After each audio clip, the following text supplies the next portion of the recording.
सोलापुरातून एक धक्कादायक बातमी समोर आली असून घटनेने खळबळ उडाली आहे। दारू पिऊन आयल्याशिवाय देतो म्हणून मित्रांनी केलेल्या मारहाणीत तरुणाचा मृत्यू झाला। ही घटना सोलापुरातील बाळे गावातील घडली आहे।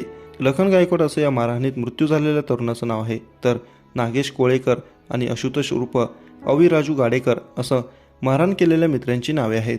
त्यांना अटक करण्यात आली असून घटनेबाबत अधिक तपास सुरू असल्याची माहिती पोलिसांकडून देण्यात आली।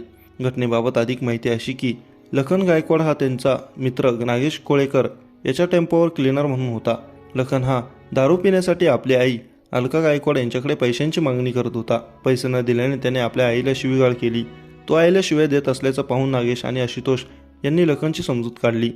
आईला शिव्या देऊ नको असं त्यांनी त्याला सांगितलं, मात्र तरीही शिवीगाळ करत असल्यामुळे नागेश आणि आशुतोष या दोन्ही मित्रांनी लखन याला लाकडी दांडक्यानं आणि पाईपनं मारहाण केली। दोघांनी केलेल्या मारहाणीत लखन गंभीर जखमी झाला, त्यातच त्याचा मृत्यू झाला आहे। दरम्यान लखनला मारहाण करताना त्याच्या आईने त्याला वाचवण्याचा प्रयत्न केला, मात्र मारवरमी लागल्याने त्याचा मृत्यू झाला। या प्रकरणात पोलिसांनी नागेश आणि आशुतोष यांना अटक केली आहे।